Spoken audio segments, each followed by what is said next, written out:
덱은 야우차 부족 안에서도 가장 약한 존재였습니다. 그 사실 하나만으로 아버지는 자신의 아들 퀘이에게 명령하죠. 덱을 처리하라.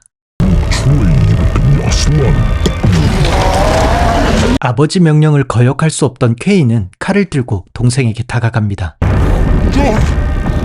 칼날이 덱의 목을 향해 올라가는 그 순간 퀘이가 던진 한마디. 그렇게 퀘이는 자신의 동생을 구해주게 되는데 그 대가로 야우차 부족의 절대 강자인 자신의 아버지를 상대하게 됩니다. 덱이 보는 눈앞에서 아버지에게 살해당하게 되는 퀘이. 그 이후에 덱은 쫓기듯 도망가게 되는데 그곳은 바로 위험이 도사리는 죽음의 땅. 이곳에서의 덱은 과거 퀘이와 나눴던 대화를 떠올리게 됩니다.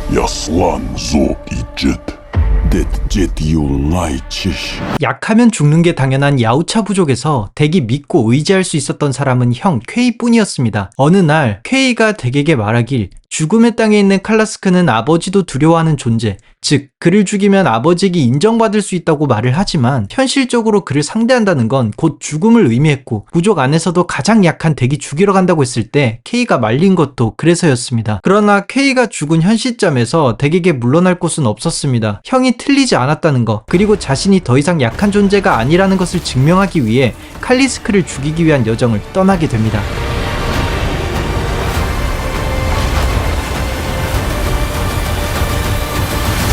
네, 여기까지 보셨다면 느끼셨겠지만 이번 작품은 기존 프레데터 시리즈의 틀을 완전히 바꾼 영화입니다. 그렇다 보니까 프레데터 죽음의 땅은 이전 시리즈를 단 한 편도 챙겨보지 않았어도 충분히 재밌게 볼 수 있습니다. 그치만 기존의 프레데터를 보지 않으신 분들을 위해서 그동안 이 시리즈가 어떻게 흘러왔는지 간단하게 정리해드리자면, 인간 대 프레데터, 그러니까 인간이 프레데터를 사냥하거나 프레데터한테 사냥을 당하거나 이 구도로 이야기가 지금까지 이어져 왔었거든요. 근데 이번 작품은 완전히 다릅니다. 강한 사냥꾼으로 자라야지만 살아남는 이 야우차라는 부족 안에서 가장 약한 존재인 덱의 시점으로 이야기가 전개됩니다. 그렇다 보니까 관객은 약자 축에 속하는 이 덱을 자연스럽게 응원하게 되죠. 근데 여기서 이제 많은 사람들이 의문점을 갖고 이 영화를 볼까 말까 망설이는 포인트가 여기서 딱 생기거든요. 저 징그러운 프레데터를 내가 왜 응원해야 돼? 약간 이런 생각으로 이 영화 볼까 말까 망설이시는 분들이 있을 것 같은데, 이 지점을 감독 덴트라 첸버그가 굉장히 흥미로운 선택으로 이 부분들을 해소했거든요. 인간을 아예 등장시키지 않는 거를 선택을 했어요. 왜냐면 아무리 악역이라도 일단 인간이 등장하는 순간 관객은 본능적으로 인간 편에 서게 되거든요. 우리랑 같은 종족이니까. 그래서 영화 전체가 프레데터하고 웨이랜드 유타니가 만든 이 합성 인간들로만 구성이 됩니다. With Predator Badlands,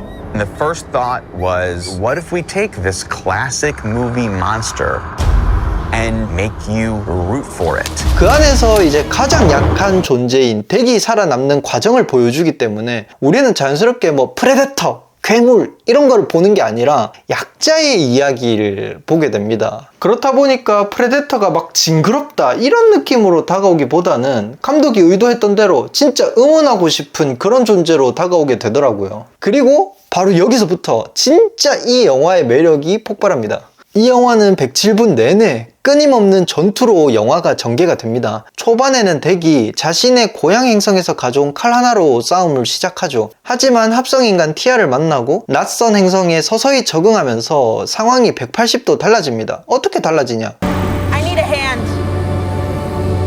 자신의 무기뿐만 아니라 주변의 지형과 도구를 활용해서 이제 싸우는 법을 알아가게 되죠. 그 과정 속에서 덱이 점점 먼치킨으로 이 성장해가는 모습이 전투 장면을 통해서 정말 세밀하게 그 성장되는 과정들이 그려지거든요. 근데 이 하나하나의 전투가 모두 명장면이라고 말할 만큼 완성도가 정말 높아요. 근데 그렇다고 또 단순히 이거 액션이 정말 멋있고 막 박진감 넘치니까 그거 하나로 보세요 라고 말하기에는 이 영화가 가지고 있는 매력이 정말 많거든요. 그 중에서 제가 느꼈을 때 정말 괜찮았다고 생각하는 포인트 몇 가지만 여러분들한테 소개해 드리도록 하겠습니다. 단 여기서부터는 스포가 살짝 포함될 수 있으니까 이 점 유의하시고 시청 부탁드립니다. 우선 첫 번째는 덱과 칼리스크의 관계예요. 덱은 처음에 이제 아버지에게 혹은 자신의 종족에게 인정받기 위해서 이제 칼리스크를 죽이러 나서는데, 이야기가 진행되면서 완전히 상황이 달라지죠. 덱이 속한 야우차 종족 전통, 즉 사냥은 혼자서 해야 된다라는 신념을 중후반부 갈수록 이 덱은 내려놓고 누군가와 협력하고 함께 살아가야 된다는 거를 이제 티아를 통해서 배우게 됩니다. On Earth, there's a predator known as the wolf. They hunt in packs. Their leader is the Alpha. The Alpha isn't the wolf who kills the most. He is the one who best protects the pack.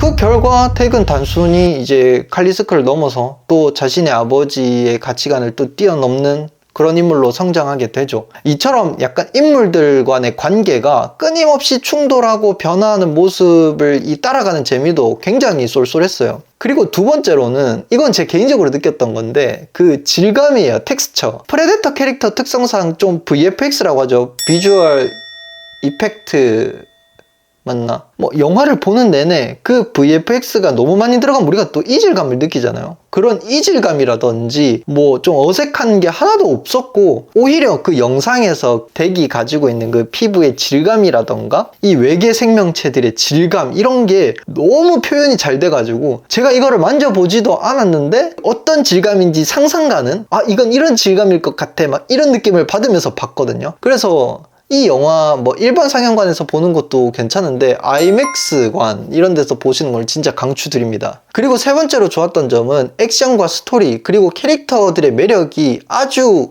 균형을 잘 이뤘다는 점이에요. 가끔 액션 영화를 보면은 저만 그런지 모르겠는데 계속 싸우기만 하다가 끝나가지고 정작 영화 끝나고 나서 집에 와서 그래서 난 어떤 영화를 봤지? 약간 시간 지나면 좀 잊혀지는 영화들이 좀 많거든요. 근데 이 영화는 1시간 57분 동안 액션으로 정말 밀도 있게 채워져 있음에도 그 사이사이에 이 이야기의 흐름이라든지 캐릭터 간의 감정선 그리고 은근히 웃음을 주는 포인트들이 되게 탄탄하게 들어가 있어요. 그래서 진짜 눈 뗄 틈 없이 정말 이 1시간 57분 동안 몰입하게 되더라고요. 그래서 제가 내린 결론은 하나입니다. 이 영화 진짜 가능하면 무조건 영화관에서 보셨으면 좋겠어요. 프레데터를 평소에 좋아하지 않은 그냥 일반 관객들도 정말 재밌게 볼 수 있거든요.